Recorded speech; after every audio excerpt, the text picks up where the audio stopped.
To testify under oath voluntarily. Yes, I am. Have you been paid by anyone except expenses to come to Clearwater? No. Do you have a lawsuit against the Church of Scientology? No. Does the Church of Scientology have a lawsuit against you? No. Has anyone suggested to you that you should state anything but the truth, or has anyone suggested that you change your testimony for any reason? No. Thank you. Mr. Flynn, you want to present your witness? I've been a Scientologist for 24 years. I'm what's called a field Scientologist. I'm not a member of the Sea Org, never have been. I operate, or did operate, groups in Connecticut called missions, which are autonomous Scientology groups. I left the church in January this year. This is the second forum that I've been to in Clearwater recently, the first one being in December last year, where a group of field persons such as myself, approximately 50, what are called mission holders, where the executives of the field groups got together and demanded that officials of the church and the Sea Org be present to hear our protests and our demands for reform within the church. This hearing went on for 5 days, and during this time, it was probably one of the most emotionally moving experiences I've ever had. I heard people give first-hand accounts of what they had experienced in Scientology. These are people still in Scientology, by the way. And I thought that some of my hardships were terrible, but after hearing those, I found I really got off quite easy. I heard a woman describe how her husband went to flag when it was on the ship because he had a heart condition, and one of Hubbard's prescriptions for that is vitamin E. And he came back, and according to her description, I knew the man, by the way, he came back a broken man and died 2 or 3 months later, and a little gory, but the autopsy showed his stomach to be filled with undissolved vitamin E capsule. Another mother spoke at this, and it was almost like listening to a woman crazed with grief. Her daughter, who was a young mother, was also a field Scientologist running a group in Sacramento, California, and had come to the flag base for the high-level auditing, what they call Net for OT, and had become so distressed and so upset that she kept calling for come do something to help me. She couldn't travel from California to Clearwater because she was simply too ill, and so couldn't they do something? Couldn't she transfer her money to Los Angeles and get the auditing to help her? And they said, no, we can't transfer the money. Shortly after that, the young woman died. The autopsy disclosed it was from a ruptured pancreas, which I'm told is a stress-induced condition. Hearing her mother, who's an old friend of mine, and as was the young woman, and her husband, tell these things to the church officials as examples of the inhumanity and complete lack of regard for the humanity of people of this so-called church. It was one of the most difficult tasks that I had to ever sit through. I probably have a reputation in Scientology as one of the more vocal malcontents. I've been pressing for some form of reform for many, many years. After this meeting in December, we went back to Connecticut with a firm conviction that there was no interest within this church for reform. The dirty tricks, the guardians' operations, and that type of thing, which they told us were all a matter of the past, we found out were not a matter of the past. They tried to break up the meeting that we field people had called. They didn't call it. That we had called out here to try to get some of these things corrected. I've been a minister of this church for some 16 years, and I really took it seriously. I've married people, I've buried them, to me it was a duty and it was an honor, and to find out what my church had been doing, it's a little hard on me. Now, there's one other point, and one of the main reasons why I wanted to be here is that I see I'm a professional auditor and a case supervisor, and I've been doing it for many years. I know what is taught in the technology of Ron Hubbard. I've heard his tapes by the hundreds and read his bulletins by the thousands, and I can quote almost anything you would like quoted right now. I know what this man says about illness, and illness is cured only by auditing. That is not what is told the public, but that is told what is taught us, we who are the practitioners and the ministers of the church. The reason why I say this is because I believe it's dangerous. My late wife, Julie, and I were in Washington in 1977 taking training. And I had recently had at that time, had another one of my run-ins with a guardian. They don't like people to be vocal.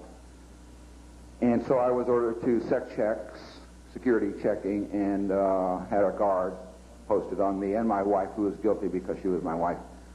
I managed to get through the security check because I'm an expert security checker, and I know how to get through them. You learn these things. You know how to we people in the field learn how to survive at the Flag Land Base and at the Org. We learn the rules of the game. You understand my point? We don't walk in with like a wide-eyed virgin walking into a military brothel. We learn how to survive. At any rate, this was a very, very hard thing on us because there was a degree of duress. And we went home kind of beaten. We didn't really even want to do any more Scientology studying. And Julie had complained of tiredness and this and that. Julie rarely ever complained of anything. But anyway, I saw her beginning to slow down. And by the summer of 1978, she, who was also a very highly trained auditor, and also, you must realize, both of us were totally persuaded that the source of all illness is mental, except for, say, a broken leg. And the way of curing it is with auditing. This is our business.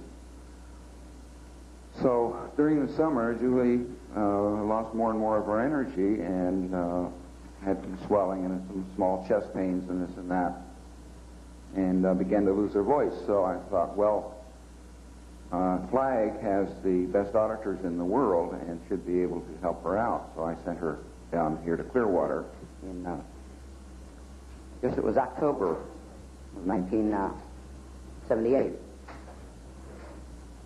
We never even really thought about going to see a doctor. I just thought the Scientologists didn't think about that.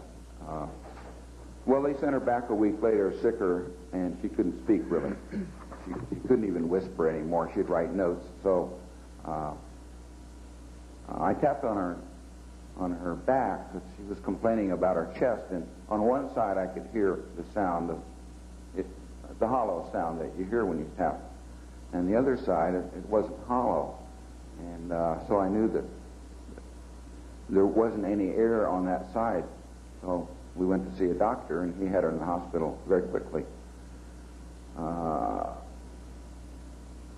She was there 2 days when we were given the report, and what it was adenocarcinoma, which is cancer of the lymph glands of the lungs, and her right lung had totally collapsed. And which this cancer had also infiltrated her throat and paralyzed her vocal cords.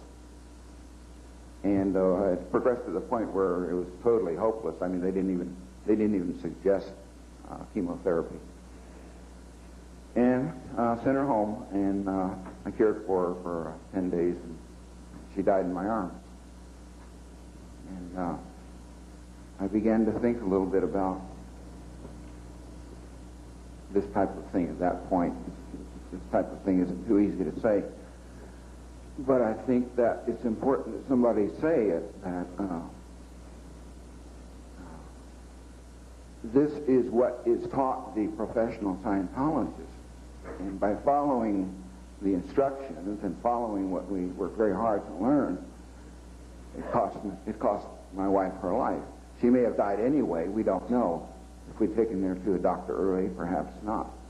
You can only speculate on that, but what I do know is that because of my faith in this man, Ron Hubbard, she didn't have a chance.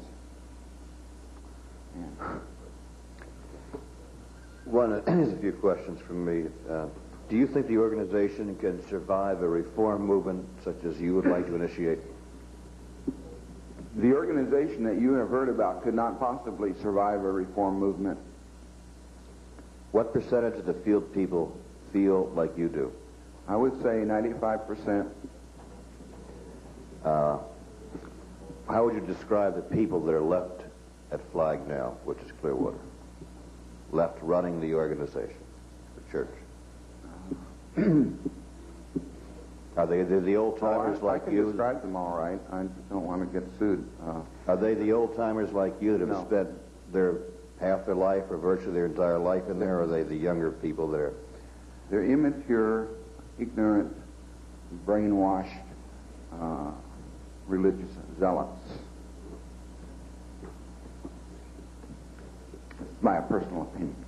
What did he call it? Misters? Just Yes, ma'am. Is there anything, you've been hearing the testimony for today, yesterday? Yes? Is there any single piece of information that we need to have yet? Or have we asked all the right questions? Is everything clearly out in the open now? I think you've done a remarkable job of asking proper questions and gaining specific information. The only protest that I personally have, and I'll say this before somebody says I can't, real fast, is that you have been operating, limiting or restricting the hearing somewhat because you're discussing a church and a religion. And you see, I'm a minister of this, and I'm trained in it, and it didn't become religious or spiritual until it was necessary organizationally to gain First Amendment protection in the 1960s. Religion had nothing to do with it, and still has nothing to do with it, in fact. Even though you consider yourself a minister of this? Yes, I'm a minister of the church. In order to do that, I had to very, very carefully sort out what is a minister. It is one who cares, and I care for people, and so I think I could qualify. That's it. No. Mr. Shoemaker?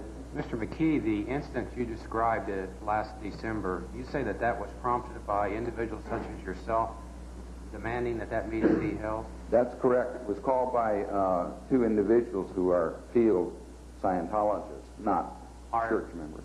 Approximately how many of the field members attended that meeting? Well, we started out with about 50 on the first day, which is supposed to be a two-day meeting, and by the fifth day, there were about 200 there. These were all from all over the entire country that were expressing their concerns about the way that the operation at the flag was being carried out. All over the United States, Canada, Mexico, Great Britain, South Africa, yes. It was videotaped by the Guardian's office complete, or by the EC organization complete. Oh, it was videotaped. And those tapes do exist somewhere. Was there any type of change that occurred from that meeting? Well, the highest officials showed up on the sixth day, and they didn't want any further comment. They essentially told us what we were going to be doing. I made the mistake, from their viewpoint, organizational mistake of standing up and speaking anyway, and so I was very quickly after that declared to be a suppressive person. They implied some promises that there might be some changes, but and made one specific promise, which was broken 2 weeks later. Oh, you were declared a public person, a suppressive person after standing up and making your feelings known. That's correct.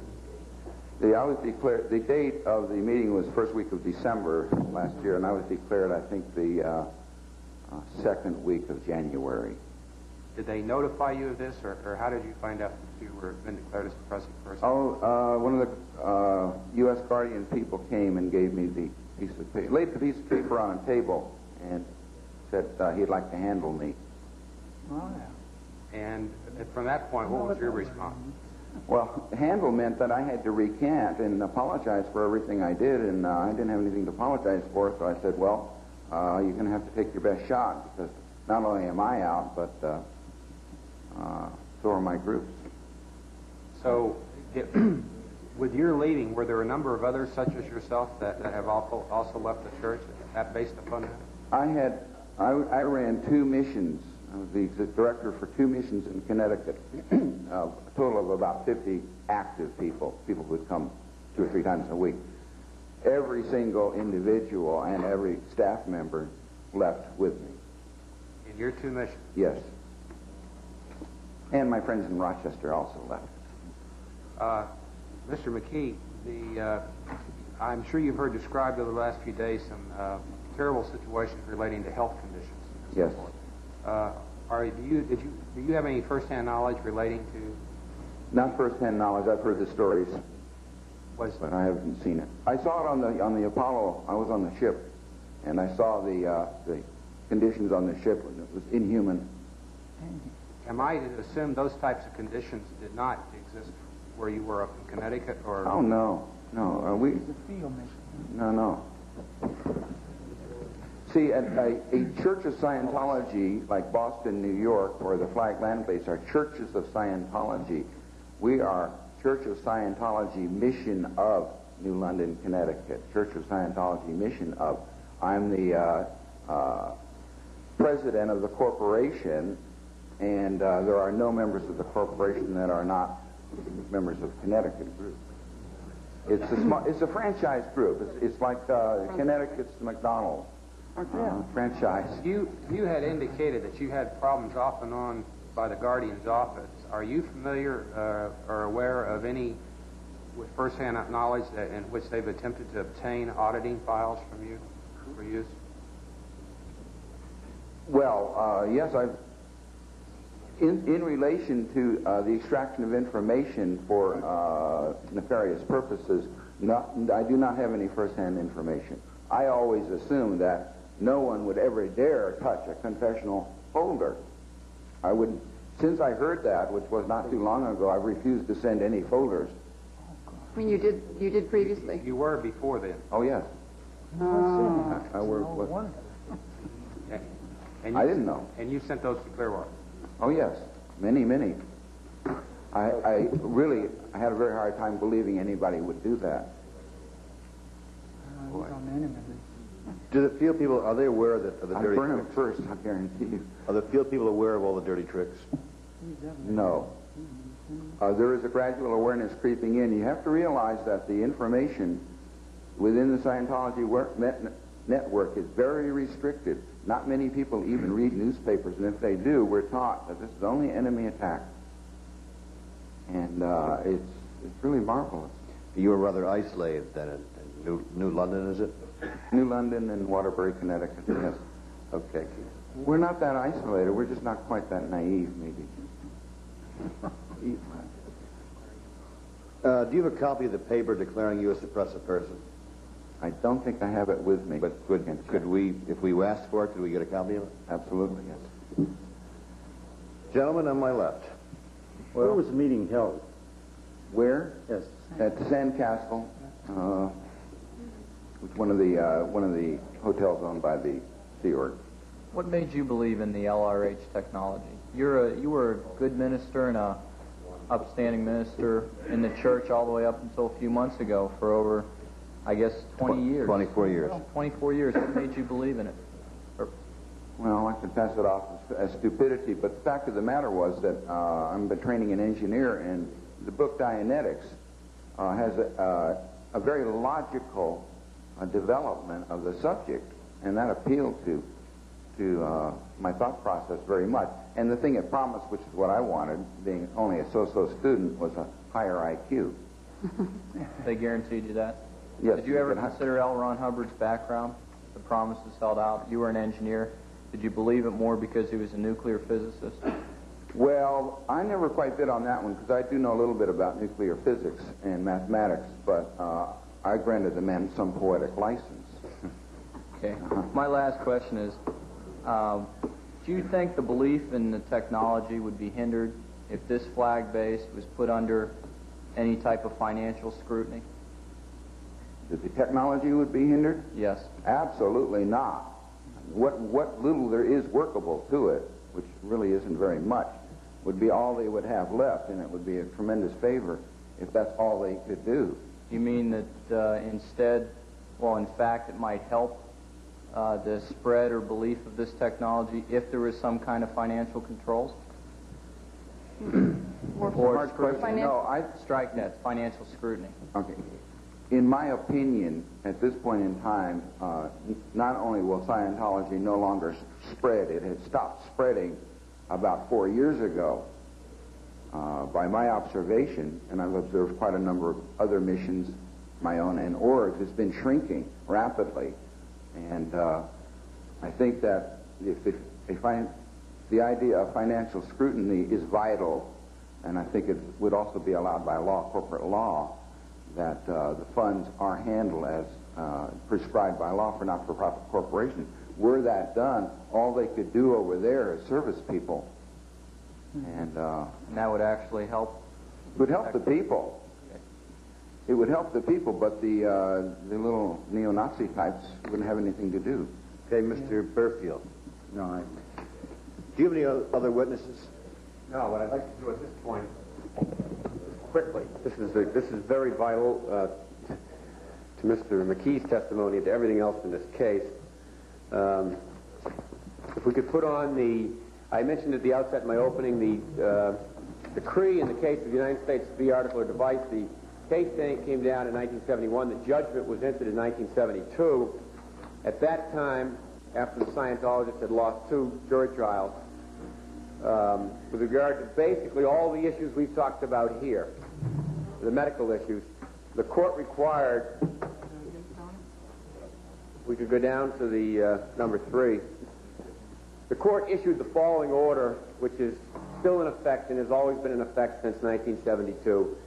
And it says, any and all items of written, printed, or graphic matter which directly or indirectly refers to the e-meter or to Dianetics and or Scientology and or auditing or processing shall not be further used or distributed unless and until the item shall bear the following prominent printed warning permanently affixed to said item on the outside front cover or on the title page in letters no smaller than 11-point type, than 11-point leaded type. Bring it down. The other way. I've just read from number 3. Any and all items are written, and then there's the warning, which is supposed to be an 11-point leaded type on the cover page or on the title page. The device known as a Hubbard electrometer or e-meter, used in auditing a process of Scientology and Dianetics, is not medically or scientifically useful for the diagnosis, treatment, or prevention of any disease. It is not medically or scientifically capable of improving the health or bodily functions of anyone. That's what the court ordered in 1972, and within the last 48 hours we have purchased a couple of publications from the Fort Harrison Hotel which have already been introduced in evidence, and one of them is the book Dianetics, and nowhere in that book does that warning appear. There is a little to the reader, which you can barely read, which discusses Dianetics as some type of a religious philosophy. And also a book all about radiation by a nuclear physicist and a medical doctor. Also, the warning is not affixed in that publication.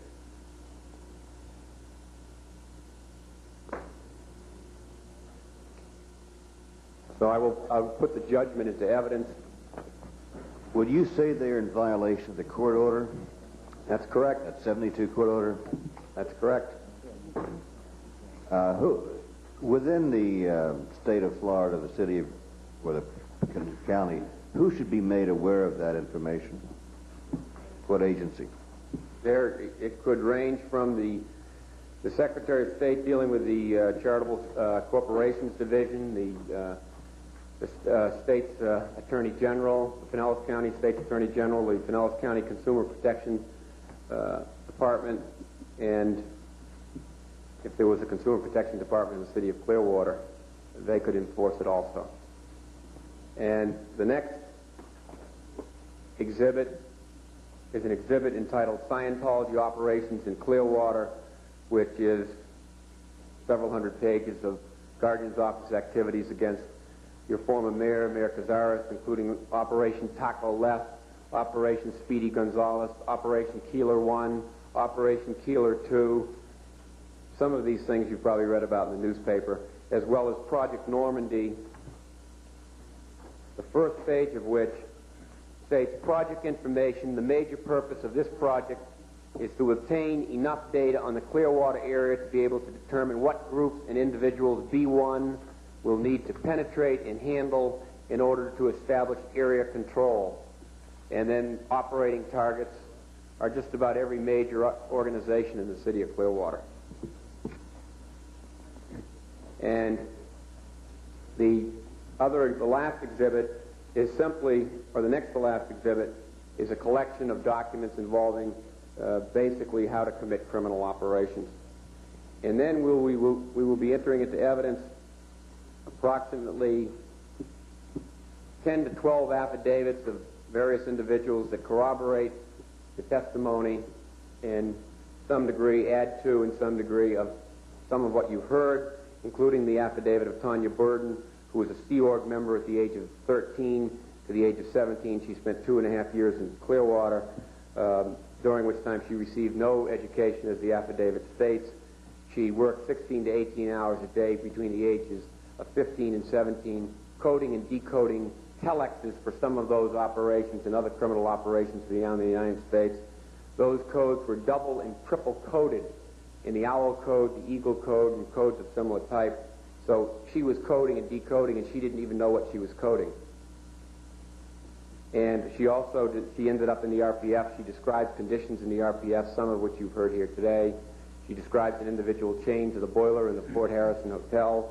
She describes conditions on the ship, and she generally describes what the Guardian's Office did to her when she escaped from the Fort Harrison, went back to Las Vegas, was kidnapped, taken to California, told to pick up the cans, the E-meter, and subjected to an intensive security check, during which period of time she signed legal releases to L. Ron Hubbard, Mary Sue Hubbard, Church of Scientology, waivers, admitted that it was all her misconduct, and that she owed the Church of Scientology $63,000. And she's still a minor? No, she's now about 22 years old. At that point, was she still a minor? Correct. And the individuals that are now running the Church of Scientology were Sea Org members of her age that grew up with her, with L. Ron Hubbard, in the age of 21, 22 years of age. And there's many other affidavits here that pertain to various subjects, including a widow, Peggy Bear, from whom in 2 weeks they got $33,000. Shortly after her husband died, she was targeted, and similar types of items. We'll mark all of those affidavits. Yeah. At this point in time, we'll wait to hear from Scientologists. Well, ladies and gentlemen, we thank you for being with us for 4 days. We will be waiting for the Scientologists, as you will be Monday. I wonder, as I said earlier, before these hearings start even, that it's not the big city fighting this one organization. It's little old Clearwater. It's trying to defend itself against a worldwide organization that's taking in over $1 million a day in Clearwater. Thank you for being with us. This meeting is adjourned.